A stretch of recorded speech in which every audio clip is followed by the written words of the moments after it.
April 2nd, 1863.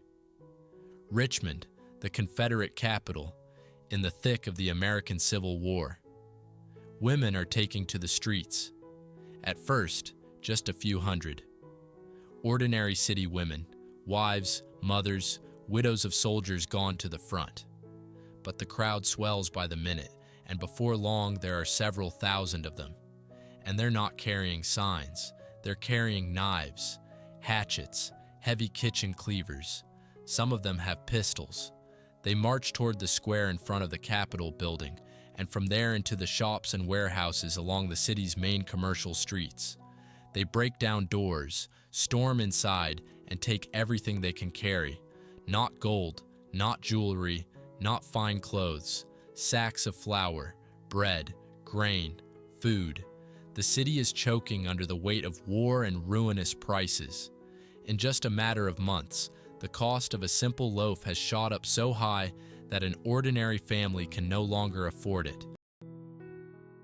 People work from dawn to dusk and still go to bed hungry, and their children cry from hunger. Then a man climbs up onto a wagon right in the middle of this surging crowd. It's Jefferson Davis, President of the Confederacy, leader of the entire Southern nation. He starts digging money out of his pockets and throwing it to the people. Anything to calm them down, anything to buy them off. And when that doesn't work, he pulls out his watch and announces, "You have a few minutes. If you don't disperse, I will order the soldiers to open fire on you." The crowd falls back. Now think about that for a moment. The president of an entire nation in the middle of a major war, standing on a wagon and threatening to shoot his own unarmed civilian women. Over what? Over the price of a loaf of bread. And that's the most important thing to understand from the very start. What happened in Richmond was no accident, and it wasn't an isolated breakdown by desperate people. It was just one flare-up in a story that began thousands of years before that day, a story that hasn't ended yet. The history of bread is the history of power, and, unfortunately, a history of blood, because bread was never just food. Bread is what empires are built on, and what they collapse on. To understand how that came to be, we need to wind the clock back, very, very far back. In 2024, archaeologists in Turkey made a breathtaking discovery. At an ancient settlement called Çatalhöyük in the province of Konya, they found a piece of actual bread, a lump of dough about the size of a palm, spongy, risen, fermented, but never quite finished baking. It had been sitting in an old hearth, among grains of wheat, barley, and peas, for around 8,600 years. That puts it at roughly 6,500 years before the Common Era. Let that number sink in. 8,500 years ago, someone's hands mixed this dough, put it in the oven, and got distracted. And thousands of years later, we're holding that piece in our hands. It's the oldest known example of leavened bread, bread that actually rises, with live fermentation inside. And it wasn't found with nomadic hunters, not in some random cave. It was found in one of the earliest proto-cities in human history, a densely built settlement where people were already living side by side, wall to wall, at the very dawn of settled life. And here's where things get interesting. Many researchers believe that the pull of bread, that filling, warm, grain-based food made from ground cereal, may have been one of the forces that first rooted people to the land. For the sake of grain, people stopped endlessly following herds. For the sake of grain, they began clearing fields, planting, patiently waiting out the harvest, building homes beside those fields. Which means bread may have helped decide where human civilization would put down its roots. Not great rivers, not gold, not metal. A simple stalk of grain and a hot oven. From there, a chain of logic unfolds, simple and inexorable. People settled in place. They built up a surplus of grain, more than they could eat right away. That surplus had to be stored somewhere, and if there's a stockpile, it needs to be guarded. And once someone is guarding the stockpile and deciding who gets how much, that person holds power, real power. Whoever controls the grain controls everyone else's life. And so, out of simple grain stores came the first chieftains, the first priests, the first rulers, the world's first hierarchy. Bread literally laid the foundation of civilization, like the first stone set at the base of a house. And nowhere is this more visible than in the world's earliest great cities, the Sumerian ones. Thousands of years before the Common Era, in Mesopotamia, cities like Uruk and Ur had temples rising from the plain, canals threading between them, high walls encircling it all of it built by thousands of workers. And those workers weren't paid in coins. Coins simply hadn't been invented yet. They were paid in food. Specifically, two things: bread and barley beer. Every worker received a daily ration. And to make sure no one was shortchanged, each portion was measured out using standardized clay bowls, rough, simple, with a beveled rim. They were made by the thousands, all identical, like disposable cups today. One bowl, one ration. So bread became one of the earliest forms of wages in history, and, in effect, one of the earliest forms of money altogether. And buried in that fact is a law we'll see again and again throughout all of history. As long as the rations came, people worked, canals got dug, walls rose higher. But the moment the bread ran out, everything stopped. A hungry man won't build you a temple. A hungry crowd is more likely to tear that temple apart stone by stone. Bread fed civilization, and bread kept it on a short leash, a very short leash. That leash, the quiet but absolute power of bread over people, will run like a thread through all of our history. Through the proud cities of ancient Greece, through vast empires that fed millions, and through the revolutions that turned the entire world upside down overnight. Ancient Athens, the 5th and 4th centuries before the Common Era, a city that gave the world theater, philosophy, and the first democracy in history. A city empire whose ships ruled the seas and whose name rang out across the ancient world. And this brilliant city had one quiet weakness that people preferred not to dwell on. Athens couldn't feed itself. The land around it, in the region of Attica, was thin and rocky. It would grow olives, yes, and grapes, but nowhere near enough wheat to feed a great city. So Athens had its bread shipped in from far away, by sea, from the lands around the Black Sea, from Crimea, from distant northern shores. Grain-laden ships made the long, dangerous journey through narrow straits, where Istanbul stands today, before finally reaching the Athenian harbor. One slender thread, one long sea road, and the life of the entire great city hung on it. The Athenians understood this perfectly and treated grain as a matter of life and death for the state itself. Their laws on the subject were iron. An Athenian citizen was forbidden from shipping grain to any other port, only home, only to Athens. Exporting grain outside the territory was prohibited. Prices and supply chains were overseen by dedicated officials known as grain guardians. They made sure merchants didn't profit from other people's hunger, and that grain actually reached the people. We even have speeches by the famous orator Demosthenes that tell us just how strictly all of this was enforced. It seemed solid, thought through to the last detail, but every single thread has one vulnerable point. It can be cut. And in 405 before the Common Era, that's exactly what happened. The Spartans, Athens' long-standing sworn enemies, had found their rival's weak spot. Their admiral, a man named Lysander, led his fleet to those very straits through which all of Athens' grain passed. And in a decisive naval battle, he annihilated the Athenian fleet. Then he did the most devastating thing of all. He didn't march on Athens itself. He simply blocked the strait. He cut the grain supply line. That was enough. No sieges were needed after that, no bloody assaults. The the great city began to slowly starve. The bread stopped coming, the stores shrank by the day, and people grew weaker with each passing week. And so the city that had ruled the seas and commanded an empire surrendered. In 404 before the Common Era, a starving Athens capitulated. The long, grinding war was over. Remember this moment. A mighty power fell, not because the enemy was stronger in battle.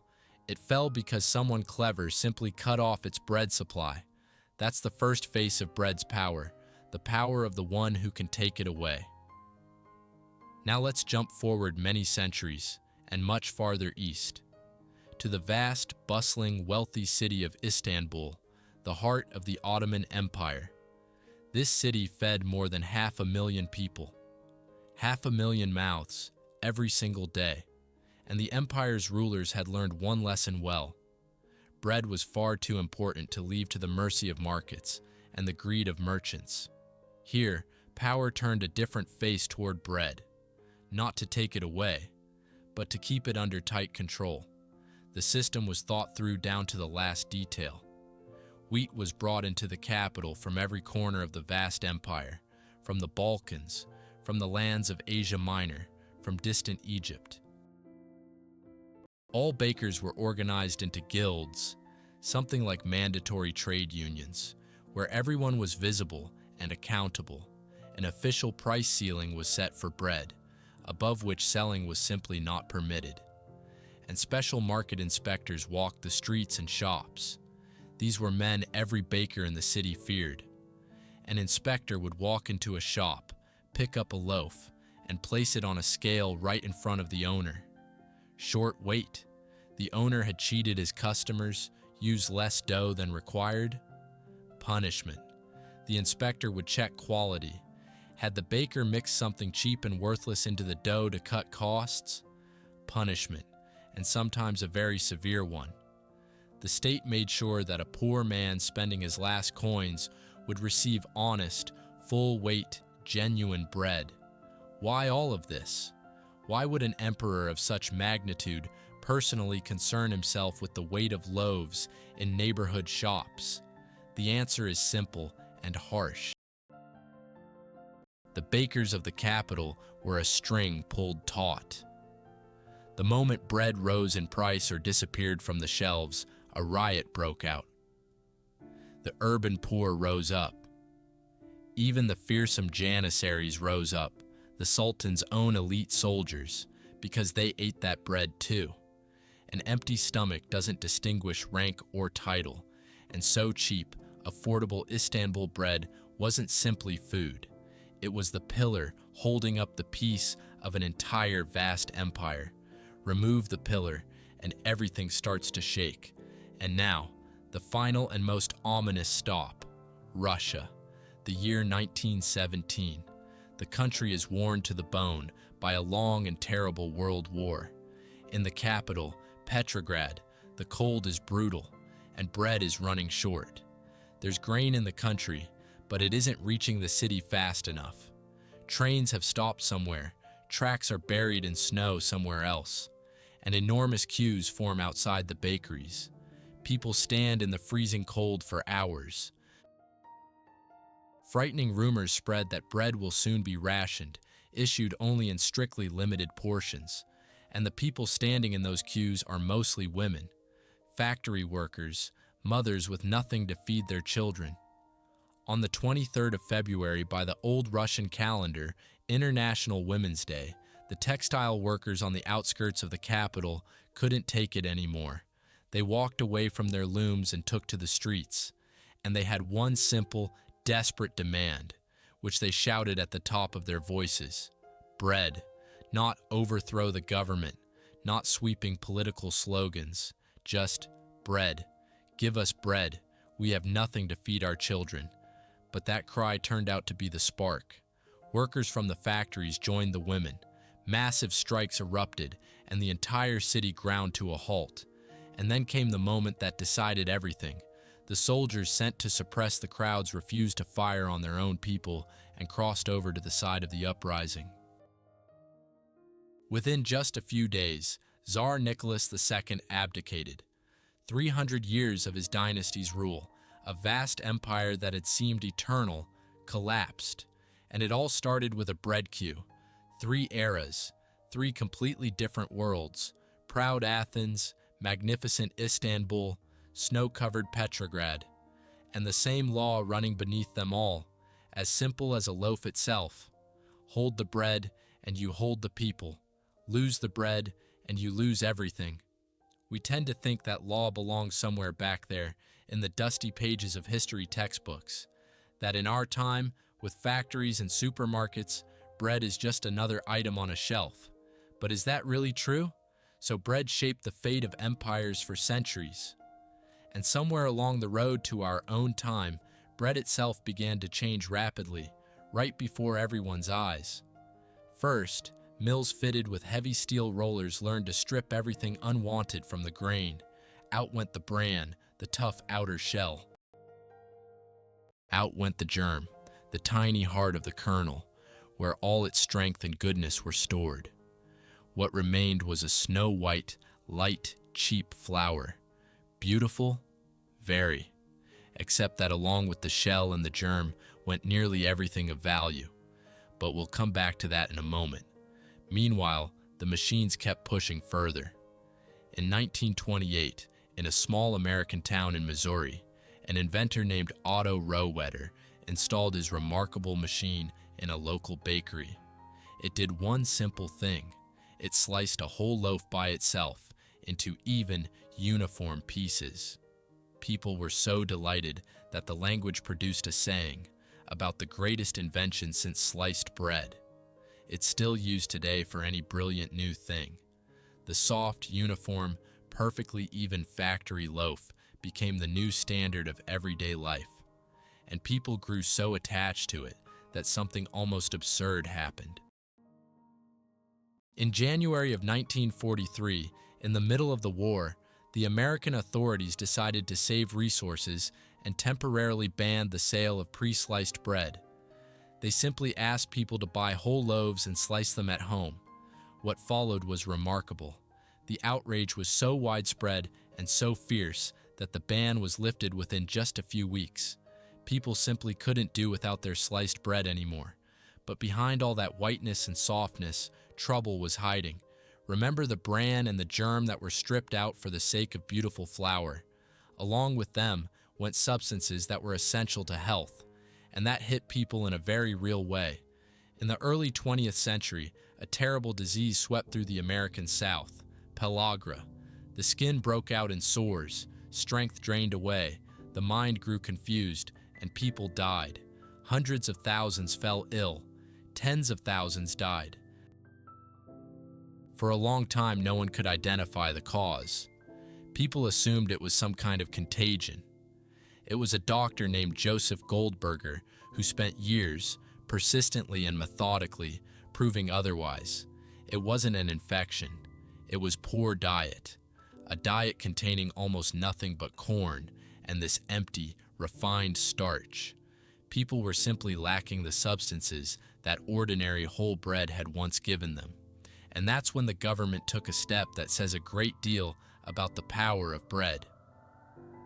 In 1941, America launched an entire program. Nutrients that had previously been removed from white flour were deliberately added back in. Specific compounds vital for the nervous system, for the blood, for life, and iron. Essentially, people were patching bread back together, returning to it the strength they had stripped away in the name of appearance and economy. Meanwhile, production kept accelerating. In the 1950s, American bakeries pulled off a genuine revolution. For thousands of years, dough had needed to rise and ferment slowly, over many hours, just as it had since that lump of dough from Çatalhöyük. Now machines were invented where dough was mixed and proved in a continuous flow, without stopping, inside sealed units. A single machine could turn out thousands of kilograms of bread per hour. Soft, cheap, slow to go stale. The living, unhurried fermentation nearly vanished, replaced by a conveyor belt. And at that point, many people stopped and asked themselves a question. Was this even bread anymore? A puffy factory loaf, stuffed with additives to stay fresh longer and feel softer. Was it the same product our ancestors had baked? It looked like bread, but inside, it was something else entirely. Bread had changed beyond recognition. The ovens, the grain, the flour itself, all of it was different. But its political hold over people? That hadn't weakened by a single thread, and we can see that in our own time. Let's go to Venezuela in March of 2017. The country is suffocating under catastrophic inflation. Prices are rising by the hour, food is scarce, and store shelves are going bare. President Nicolas Maduro announces, in his own words, a bread war. He accuses the bakers. They're hoarding the state-subsidized flour, he claims, and using it for expensive pastries, croissants, and sweets instead of plain loaves at the fixed government-mandated price. And it's off. Specially appointed inspectors launch full-scale raids on bakeries. They burst into shops, arrest owners, seize the establishments, and hand them over to government-appointed managers for 3 months. A strict order comes down from above. Nearly all the flour must go toward cheap bread, and the loaves have to be ready by 7 in the morning. Hundreds of bakeries get inspected. Some owners are even detained for the offense of baking sweet pastries instead of bread. And out on the streets, in the rain, those same endless lines stretch on. People waiting for a loaf. We've traveled thousands of years, from a starving Athens to this moment, and the picture hasn't changed. Bread is once again a battlefield between the state and its own people, and Venezuela isn't alone in this. These bread riots have flared up again and again. In Morocco in the 80s, people took to the streets when the authorities, under outside pressure, slashed subsidies for the poor and bread prices climbed, and it cost hundreds of lives. In Algeria in '88, after price supports were removed, food costs shot up by nearly half almost overnight. Riots broke out, hundreds died, and the entire power structure of the country began to crack. In Jordan, people rose up twice when the price of bread was doubled. The same old law, the same old spark. And in 2022, the world watched that spark go truly global. War came. Russia's invasion of Ukraine blocked the ports on the Black Sea. And those two countries together supply roughly a quarter of all the wheat traded between nations. Bread prices shot up instantly, thousands of miles from the fighting. In Egypt, which imports more wheat than any other country in the world. In Lebanon, where an explosion at the port just a couple of years earlier had already destroyed the main grain storage facilities. Across the whole of North Africa. A war on one side of the world was emptying bread shelves on the other within a matter of weeks. And now we've reached the very end of our journey. Look back at the whole road. A lump of fermenting dough in a Neolithic oven. A Sumerian laborer with his bowl of barley and beer instead of wages. The strict bread laws of Athens. An inspector with scales in Istanbul. Women crying bread in the frozen streets of Petrograd. Lines in the rain in Caracas. Empires and rulers rose and fell on a single question, whether they could keep bread cheap and within reach of ordinary people. No other food on earth has a track record like that. The grain has changed. The ovens have changed. The supply chains that bring bread to our tables now wrap around the entire planet. But the equation itself has stayed the same, simple and relentless. When people can afford bread, society holds together. When they can't, it falls apart. Bread is the oldest contract between people and power. The first food around which we built civilization at all. And the very food that, in a single stroke, can bring that civilization down. If this 8,000-year journey surprised you as much as it surprises me, hit like and subscribe. And leave a comment. What fact hit you hardest? Starving Athens? The women's revolt in Petrograd? or the bread war happening right now? I'd love to read what you think.